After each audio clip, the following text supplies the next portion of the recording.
Sarah Chen stood at the floor-to-ceiling windows of her penthouse apartment, gazing at the Silicon Valley skyline she'd grown up watching transform. At 24, she had already graced the covers of business magazines as the heir apparent to MindWave Corporation, her father's $50 billion tech empire. But tonight, something felt different as she traced her finger along the distant outline of MindWave's gleaming headquarters. Her father's words from dinner still echoed in her mind, "Sweetheart, you're a Chen. You were born to lead, not to follow." She'd been trying to explain her latest idea, going undercover as a cleaner in their own company, but James Chen had dismissed it between bites of Wagyu beef at his favorite Michelin-starred restaurant. "That's exactly why I need to do this, Dad," she'd countered, setting down her wine glass with unexpected force. "How can I lead people I don't truly understand?" The restaurant's soft lighting had caught the emerald pendant at her throat, a graduation gift worth more than some employees' annual salaries. The irony wasn't lost on her. Sarah moved away from the window, past the abstract paintings worth millions and the designer furniture she'd once thought essential. Her Harvard MBA diploma hung on the wall, alongside photos of her shaking hands with world leaders and tech visionaries. Each image reflected privilege, but none showed understanding. Her phone buzzed another message from Thomas, her father's VP of operations, reminding her about tomorrow's board meeting. She ignored it, instead pulling up the email she'd drafted earlier. It detailed her plan: 1 month as Maria Santos, a new night shift cleaner. No special treatment, no shortcuts, no safety net.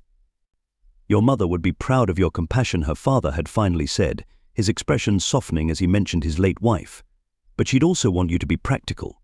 What do you hope to learn from mopping floors that you can't learn from our quarterly employee satisfaction surveys?" But Sarah had leaned forward, her voice dropping to a whisper despite the private dining room. "Remember what Mom always said about walking in other people's shoes. Our surveys show numbers, Dad. I want to understand the stories behind them."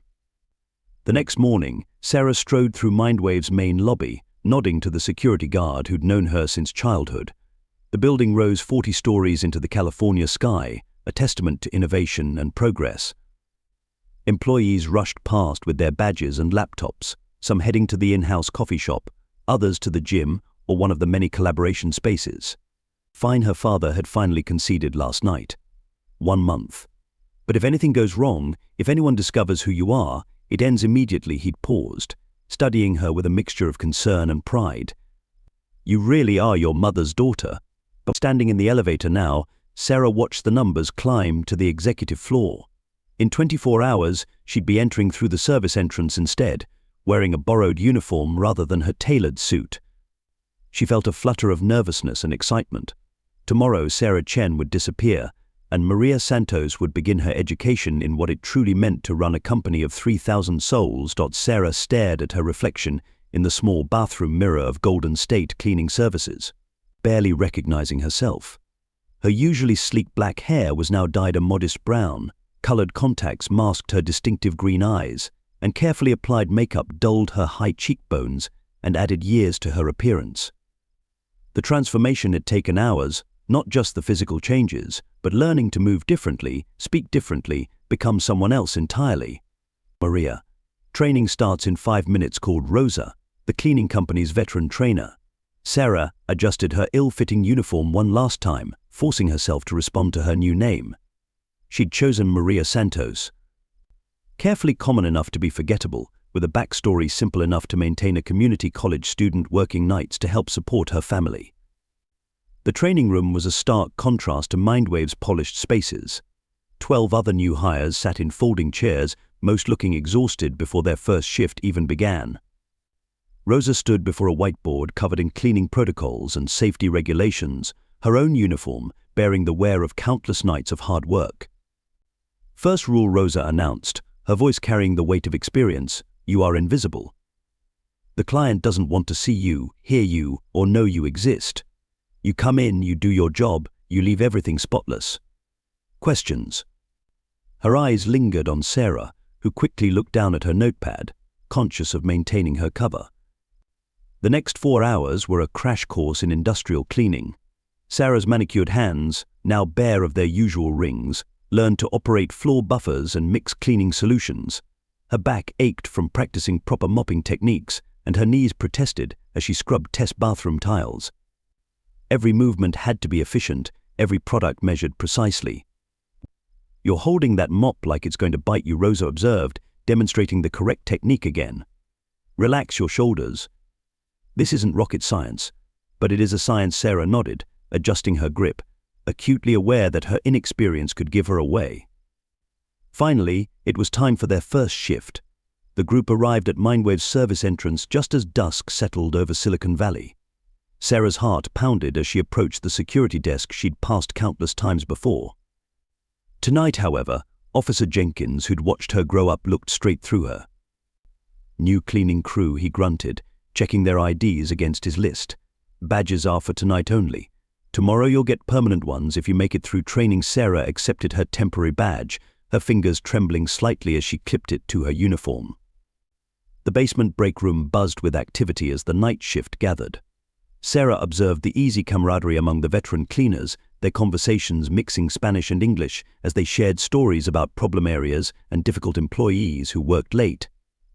"Maria, you're shadowing me tonight," said Carmen, a woman in her 50s with kind eyes and calloused hands. "Stay close, watch everything, and for heaven's sake, relax. You look like you're about to faint." As they rode the service elevator to the upper floors, Carmen outlined their route. Executive floor is always first, they're the pickiest.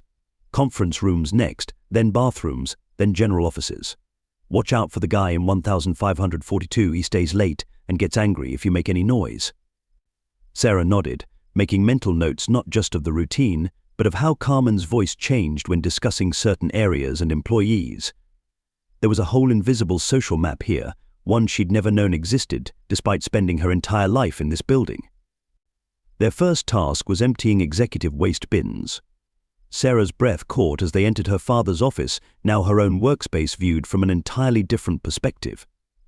She stared at her desk, where she'd sat just that morning, never once wondering about who cleaned up the coffee cups and takeout containers she left behind. "First night's the hardest," Carmen said kindly, mistaking Sarah's emotion for simple nervousness. "But stick with it. The pay's not great, but MindWave's better than most. At least they provide decent cleaning supplies." Sarah swallowed hard, nodding as she tied off a garbage bag.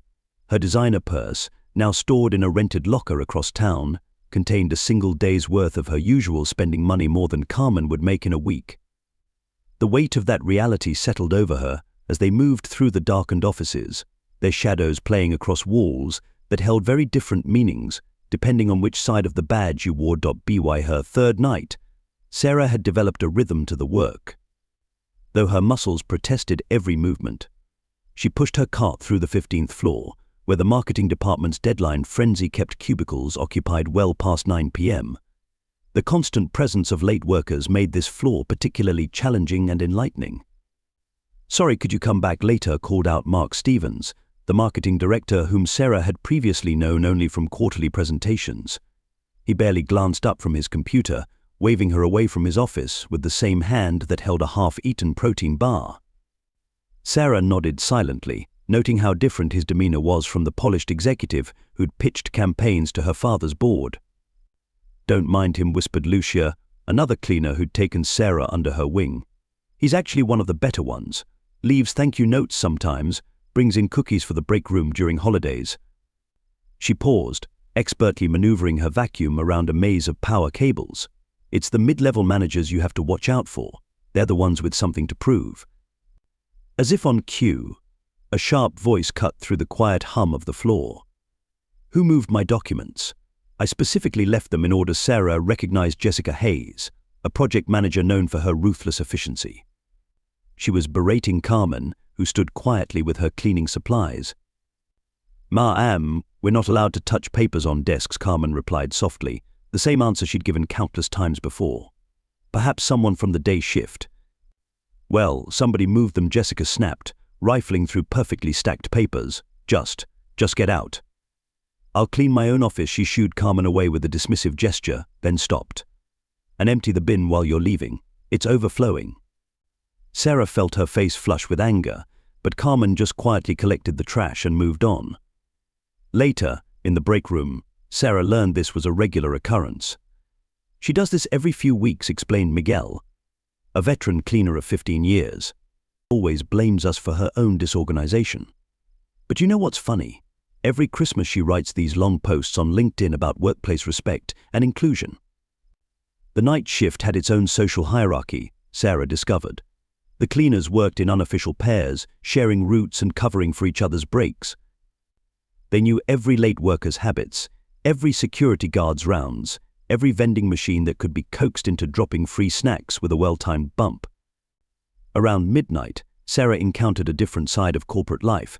In the engineering department, she found Tony Zheng, a senior developer, sharing his homemade dumplings with the cleaning staff. "My mum sends too many," he explained with a gentle smile. Better than they go to waste. He knew everyone by name, asked about their families, and always cleaned up his own workspace before leaving. But it was the small things that revealed the most. Some employees never looked up when the cleaning staff entered, as if they were invisible. Others made a point of learning names and saying thank you. A few deliberately made messes, leaving coffee cups balanced precariously on stack of papers or dropping food wrappers beside trash bins rather than in them. Sarah kept a mental catalogue of these behaviors, noting how they often contradicted public personas. The VP who championed sustainability initiatives left his lights on every night and never recycled. The junior analyst who apologized for working late always tidied up and pushed in her chair. The team lead who posted about mental health and work-life balance regularly kept his whole department until midnight. One night, while cleaning the break room on the 20th floor, Sarah found Raj, an IT specialist, carefully washing his own coffee mug. "My mum was a cleaner," he explained, noticing her surprise. "Taught me never to make someone else's job harder than it needs to be." They chatted briefly about his current project, and Sarah was struck by how differently he spoke to Maria compared to the formal presentations he'd given to the executive team. The cleaning staff themselves proved to be an incredible source of institutional knowledge. They knew which departments were preparing for layoffs based on late-night document shredding. They could predict promotions by seeing who stayed late with senior management. They noticed when employees were struggling, crying in bathroom stalls or sleeping under desks. "That one's going through a divorce," Carmen pointed out one evening, nodding toward a cubicle where a middle-aged woman was working late again. Started bringing in different clothes, making personal calls in the stairwell. Life happens to everyone, rich or poor. Sarah's hands grew calloused, her designer perfume replaced by the sharp scent of industrial cleaners. She learned to read people's moods from the state of their trash bins. Crumpled papers meant frustration, empty coffee cups meant deadlines, tissues meant personal problems. The invisible network of support among the cleaning staff touched her deeply, sharing food, covering shifts for family emergencies, pooling tips from the rare grateful executive. One night, Sarah found a handwritten note on her cart. "Thank you for making everything sparkle. You're appreciated." It was signed by Karen from accounting, who worked late every Tuesday. The other cleaners laughed when she showed them, not unkindly. "Keep it," said Lucia. "Some days that's all that keeps you going." As her first week ended, Sarah realized she was learning more than she'd ever expected, not just about cleaning protocols or workplace dynamics, but about humanity itself. The night shift was a world of stark contrasts: kindness and negligence, visibility and invisibility, power and powerlessness. Each night brought new insights into both the best and worst of corporate culture, insights she knew would fundamentally change how she approached leadership. But as she developed genuine friendships with her fellow cleaners, a gnawing guilt began to grow. These people had welcomed her, trusted her, shared their lives with her. How would they react when they discovered her true identity? The weight of her deception grew heavier with each passing night, even as the importance of her mission became increasingly clear. 2 weeks into her undercover assignment, Sarah discovered that the mistreatment of cleaning staff went far beyond occasional rudeness or thoughtless messes. It was systematic, ingrained, and she realized with growing horror potentially illegal. The first red flag appeared during a conversation with Carmen in the basement break room. "They cut our hours again," Carmen sighed, showing Sarah her timesheet. "See? They want the same work done in less time, so we have to clock out but keep cleaning to finish our routes." "That's wage theft," Sarah blurted out before catching herself. Carmen gave her an odd look. "My cousin's a law student," she added quickly, trying to explain away her knowledge. "Isn't there someone we can report this to?" Miguel, who'd been quietly eating his dinner nearby, let out a bitter laugh. "Report it." "To whom?" "HR works for the company, not for us. Besides, we're not even MindWave employees, we're contractors. The cleaning company says one thing, MindWave says another, and we're caught in the middle." But wage theft was just the beginning. As Sarah paid closer attention, she noticed other disturbing patterns. The cleaning staff weren't given proper safety equipment for handling harsh chemicals. Their scheduled breaks were routinely interrupted by urgent cleaning requests from executives. Several workers showed signs of repetitive stress injuries but couldn't afford to take time off. Then came the discovery that shook her to her core. While cleaning the finance department late one night, Sarah noticed a pattern of suspicious documents left in the shredding bin. Working quickly, she pieced together fragments that revealed a complex scheme. The contracting company that employed the cleaning staff was a shell corporation, secretly owned by MindWave executives. They were deliberately underbidding legitimate cleaning services, then making up the difference by exploiting workers. "Maria, you okay?" Lucia's voice snapped Sarah out of her shocked daze. "You look like you've seen a ghost." Sarah forced a smile. "Just tired," she replied, but her mind was racing. The executives involved included people she'd known for years, trusted mentors who'd guided her career. Was her father aware? The thought made her stomach churn. As she grappled with this discovery, her friendships with the cleaning staff deepened, making her deception increasingly painful. She learned about Carmen's daughter, who wanted to study engineering but couldn't afford college. She heard about Miguel's struggle to care for his aging mother on his meager salary. Lucia shared her dreams of opening a small bakery, showing Sarah pictures of elaborate cakes she made on her rare days off. One night, Tony the software engineer was working particularly late. Sarah found him staring intently at his screen, lines of code reflected in his glasses. "The cleaning company's software is full of holes," he muttered, almost to himself. "Been helping my friend there with some bugs. The way they track hours, calculate pay, it's designed to shortchange people." Sarah's heart raced. Here was potential evidence of deliberate fraud, mentioned casually by someone who had no idea of its significance to her. But exposing it would mean revealing her true identity and betraying the trust of people who had become genuine friends. The internal struggle consumed her. Every night, she watched her co-workers push through exhaustion, supporting each other with quiet dignity.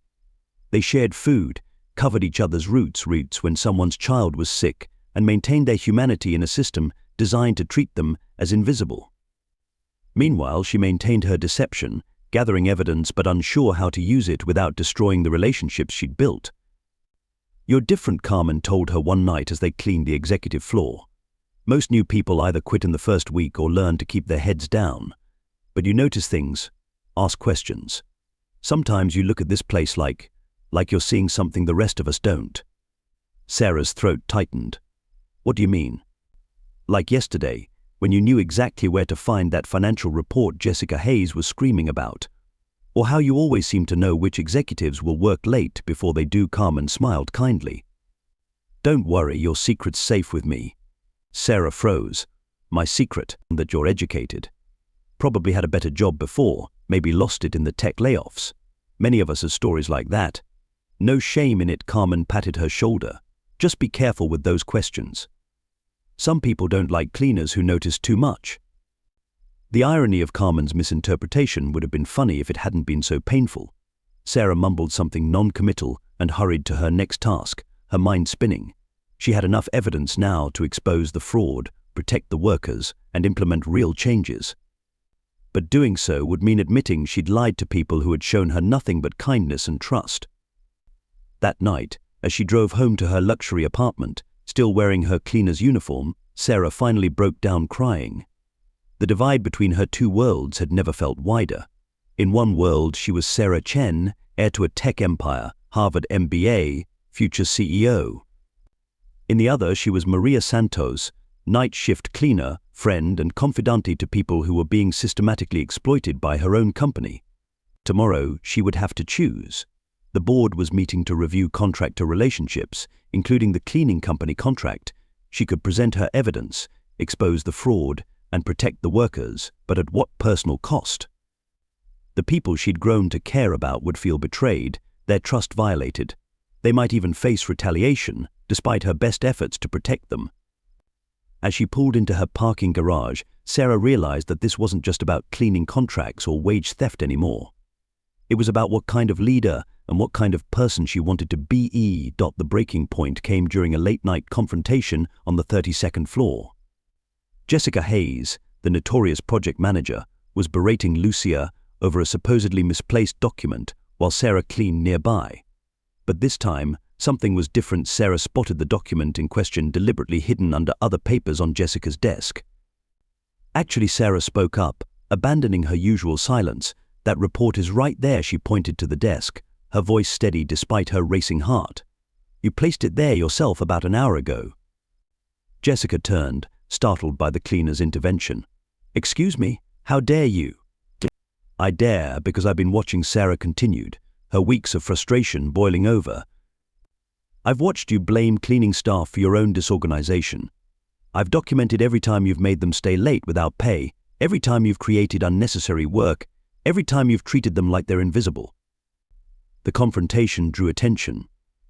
Other late working employees peered over their cubicles, and Sarah could feel Lucia's shocked stare. But she wasn't finished. She pulled out her phone, not her undercover burner phone, but her personal device, and began recording. "So let's talk about worker treatment, Ms. Hayes. Let's talk about how you expect people to clean your office twice a night because you can't keep it organized. Let's discuss the safety violations, the unpaid overtime, the systematic abuse of contractor status." Jessica's face paled. "Who are you?" But Sarah had already turned to address the gathering crowd of late workers and cleaning staff. "How many of you know that our cleaning staff isn't given proper safety equipment, that they're forced to clock out but keep working, that the contracting company is a shell corporation designed to circumvent labor laws?" The next few days became a whirlwind of documentation. Sarah worked her regular cleaning shifts but spent her days compiling evidence, photographs of unsafe working conditions, screenshots of manipulated timesheets, testimonies from workers who trusted Maria enough to speak openly. She created a comprehensive report, not just of violations but of solutions. Her Harvard business training combined with her frontline experience to craft proposals for fair wages, proper equipment, and improved working conditions. The cost analysis showed that treating workers fairly would actually save money by reducing turnover and improving efficiency. But numbers alone weren't enough. Sarah included personal stories: Carmen's engineering student daughter, Miguel's ailing mother, Lucia's bakery dreams. She wrote about Tony the software engineer sharing his dumplings, about the invisible support network that kept the building running after dark, about the dignity of work that too many executives had forgotten. "Something's happening," Carmen observed one night as they cleaned the executive floor. "The managers are nervous. There are meetings about the cleaning contract." "Maria, what did you do?" Sarah felt the weight of her secret identity more heavily than ever. "I spoke up," she said simply. "Someone had to." Her perspective had shifted fundamentally. She no longer saw the building as a simple workplace or even as her father's legacy. She saw it as an ecosystem where every role mattered, where the person emptying your trash was as vital as the person making corporate strategy. The old Sarah would have handled this through proper channels: meetings, memos, policy reviews. But the new Sarah, the one who had scrubbed toilets and buffed floors alongside people who became genuine friends, knew that real change required more than paperwork. She began leaving her own notes, not thank you notes, but pointed observations. When executives worked late, she'd place cards on their desks: "Your cleaning staff worked unpaid overtime to accommodate your schedule tonight."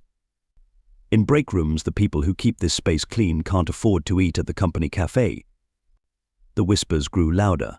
Someone was documenting everything, building a case that couldn't be ignored. Middle managers grew nervous, especially those involved in the contracting scheme. Sarah watched it all through two sets of eyes: Maria the cleaner and Sarah the executive, knowing that soon these worlds would collide. Her father called one evening. "There's a situation brewing with the cleaning staff," he said. "I need you in tomorrow's board meeting." Sarah looked at her cleaning uniform, laid out for that night's shift. "Yes," she replied. "I think it's time we talked about what's really happening after hours in our building." The stage was set for a confrontation that would change MindWave forever, and Sarah Chen along with IT. The climax came during an overnight fire alarm, not a drill, but smoke from an overheated server room. As employees evacuated, Sarah noticed Carmen heading back inside. "My daughter's college application," Carmen explained. "I was filling it out on break. It's due tomorrow." Without hesitation, Sarah ran in after her. The smoke was thickening on the 20th floor as they reached Carmen's locker.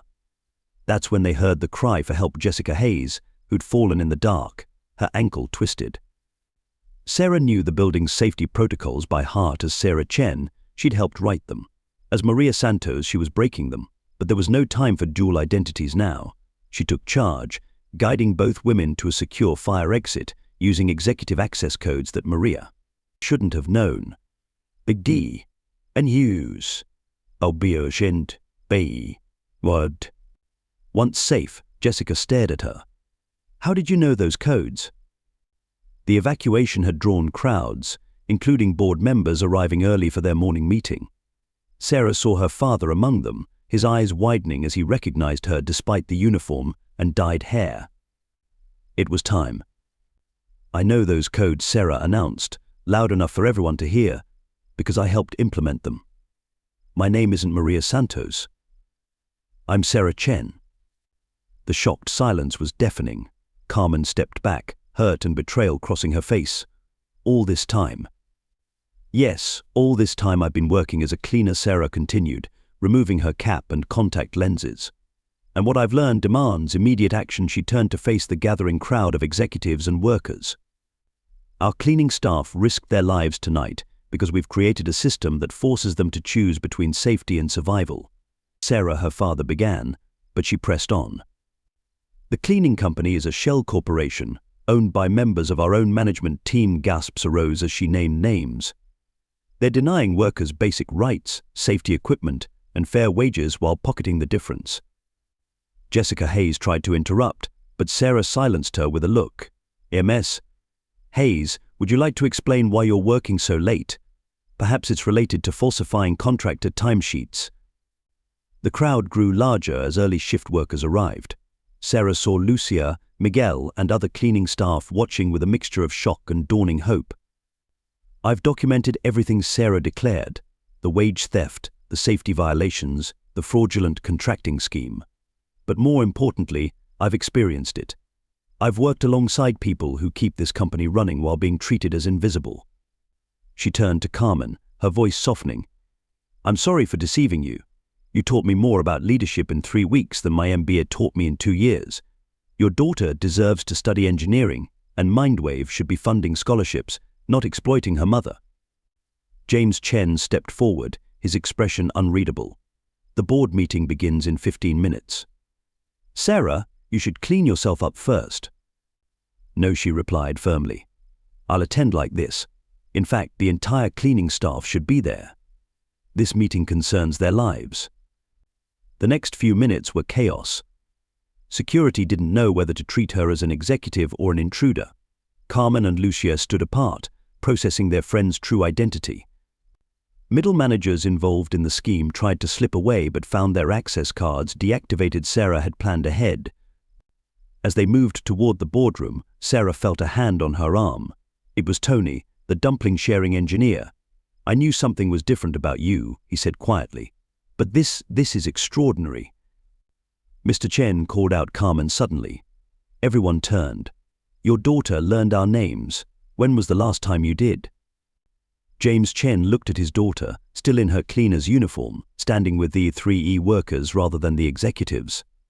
Something shifted in his expression, pride, perhaps, or recognition of the leader she'd become.